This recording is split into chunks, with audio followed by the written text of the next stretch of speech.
Hey dog sport handlers, welcome to the Canine Handler Fitness Podcast. I'm your host, Liz Joyce, your go-to expert for all things dog sport fitness.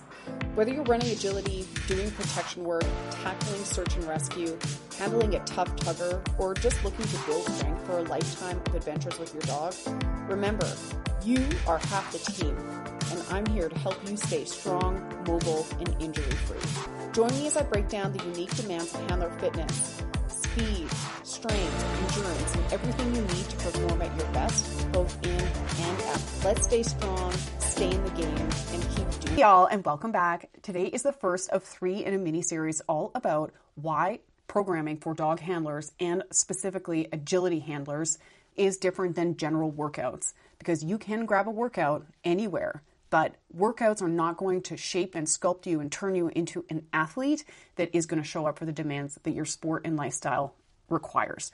But training does. The goal of this podcast is to outline the things that you're going to want to look for in the workouts that you're currently doing, or if you're looking for a workout plan or training plan, the types of things you want to make sure are included in your training plan or the workout selection that you're seeing as advertised.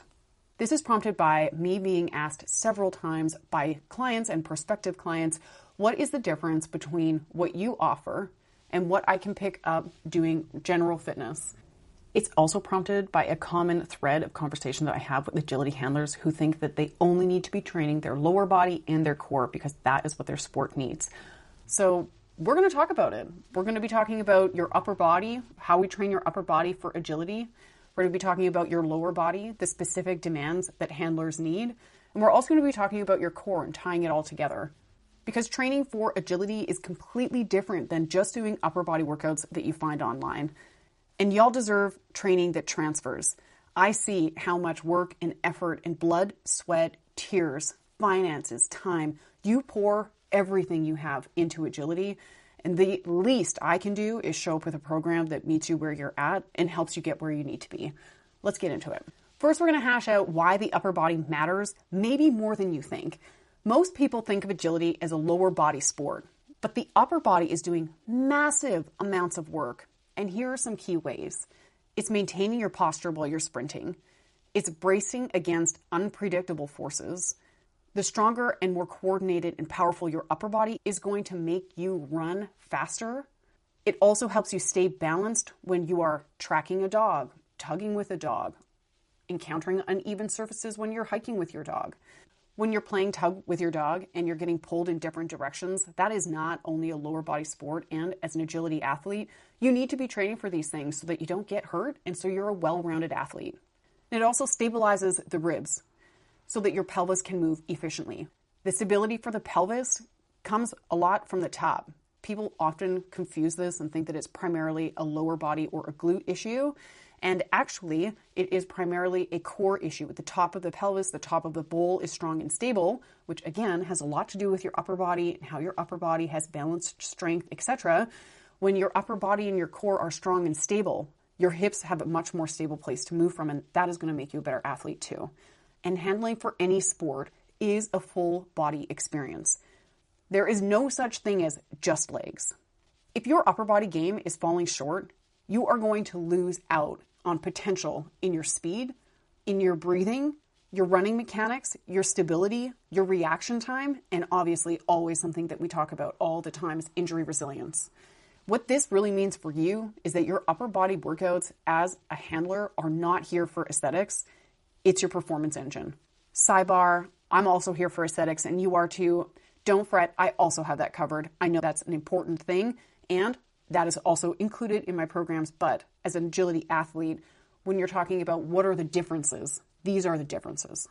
Let's talk about the difference between workouts and training. A training plan is going to be progressive. A training plan should take you from where you are to where you want to be in a progressive way. Ideally, it's going to be something that doesn't leave you crippled, sore. It's going to be something that's achievable but pushes your boundaries and introduces new and gradually more complex movement patterns so you can start to learn and pick up new things with your body and expand your movement library.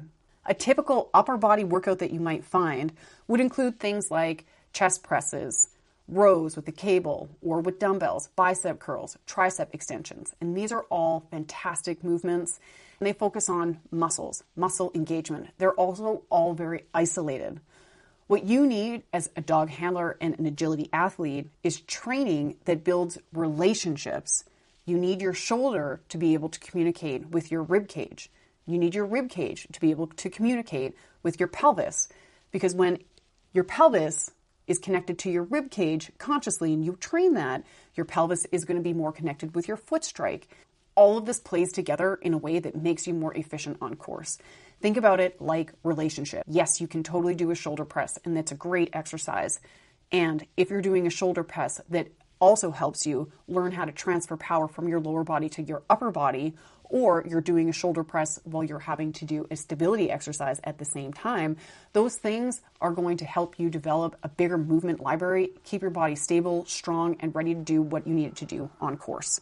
Workouts will make your muscles tired. They're typically more isolated movements, and training will not just train your muscles or your strength, but it will change how you move. And that is how strength turns into performance. Doing an exercise, especially an isolated one, is different than being able to see how this movement is going to help you in your dog sport handling, and also having that movement transfer into your handling on course without you needing to think about it. This is what muscle memory is, and it is a fantastic thing. We can train it. In my follow-along videos, they are packed with cues, and the purpose of those cues is to help you understand why you're doing the movement so you can connect to it in a more intentional way and see how it's going to transfer into your life. Because doing an exercise, especially an isolated one, is not the same thing as focusing on the whole movement pattern and how it ties together and why you're doing it in the first place. Let's also talk about being prepared for unpredictable forces. At the gym, specifically, it's not unusual for people to do fairly predictable things. They, when left to their own devices, generally are choosing similar weight, similar tempo or pace, and that looks like bicep curling, for example, for a 1 second up, 1 second down. The tempo and how you execute things makes a big difference in the lessons that your muscles learn while you're working out. Also, kind of in the same direction and the same movements overall. There's not really a lot of surprises.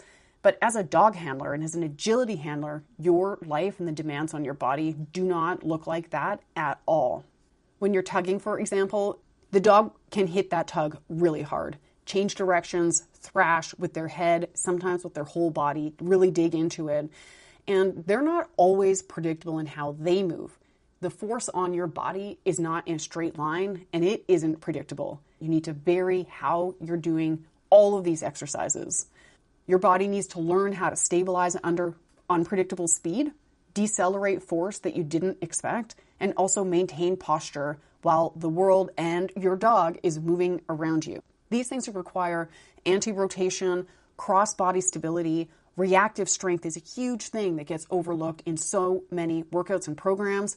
Torso control, and also your shoulder girdle integrity, which is something, again, that gets overlooked very often, and it's a key piece to how you move. The ideal program for an agility athlete will make you ready for the hard pull of a tug, a sudden change of directions, the unexpected moment, and also prepare you to perform your best in a sprinting sport that requires a lot of rotation, direction changes, decelerating, accelerating, and all of that other fun stuff that y'all do on course.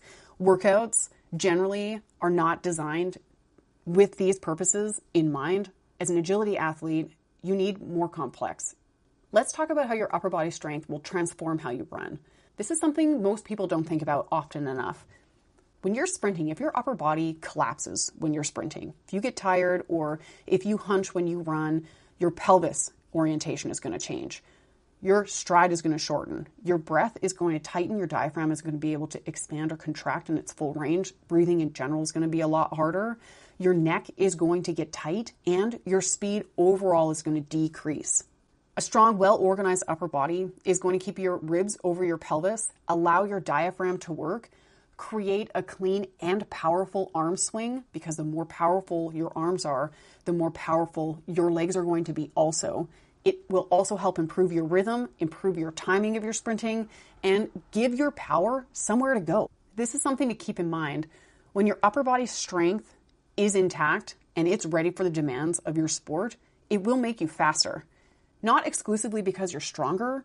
A lot of it has to do with how your posture stays intact while you run. Not posture upright, but your posture intact while you run and complete all the demands of your sport. Sometimes people ask me, they go to a gym and the gym is set up. I'm sure you've all seen this if you've been into a gym where they have a circuit of machines that you can go through. And it is amazing if you've never worked out before to be able to just go into a gym, sit on a machine, be told exactly what to do. It's set up so the muscles just kind of cannot get it wrong. Can you get stronger with machines in this fashion? For sure. You totally can. And they're a great place to start if you've never worked out before. But they remove rotation, rib control, pelvic movement, the cross-body coordination, and that real-time stability training that you need. They take away the need for balance. They fix your path of motion. And all this being said, what they really do is they prevent your body from learning to organize itself. As a dog handler, the strength that you develop must respond, adapt, stabilize dynamically, and control your posture under unexpected forces. You cannot develop that in a machine. You need movement that trains for your reality. This is where the difference of training is. Workouts build strength in body parts, but training will build sling systems, reflective core, shoulder-rib coordination, rib and pelvis communication, control and unpredictable movements. And this is what the difference is between doing gym strong or general workouts and being strong for agility. Let's remember that when your upper body coordinates with your pelvis and your feet, your stride gets smoother, your breathing gets easier, and your speed will go up. This is how you train like an athlete, like the athlete that you are. This is how you show up your strongest for your end of the leash. We ask a lot of our dogs. We put so much of our life and all resources in every sense of the word into training for, competing, traveling to dog sport events, and you deserve to use that precious resource of time building towards you becoming a better agility athlete. Here's today's takeaway. You can grab a workout anywhere. This could come in the form of a class or even a machine circuit at the gym, and these things are fine for general fitness.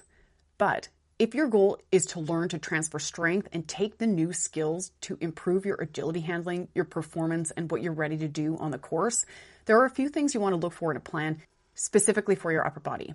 Number one, you want to have reactive exercises. Your muscles need to learn to respond to sudden forces.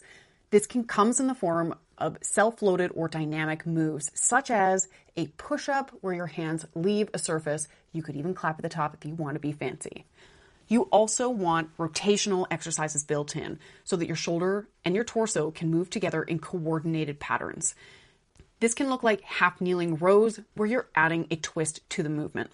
You also are going to want to find some stabilizing exercises in your program so that your muscles can learn to support your joints under load. A great example of this is a plank where you're doing shoulder taps, or a single arm dumbbell row while you're maintaining your core and posture. Bonus points if that opposite leg is lifted. You want to look for integrated exercises that connect your upper body with your core and your posture. This is going to come in the form of dumbbell rows in a plank position, push-ups where you're twisting at the top, or overhead presses where you're being required to brace your core. Also look for context-driven movements that mimic real-life handling demands.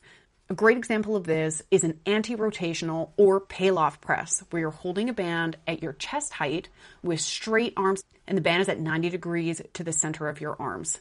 And lastly, purposeful.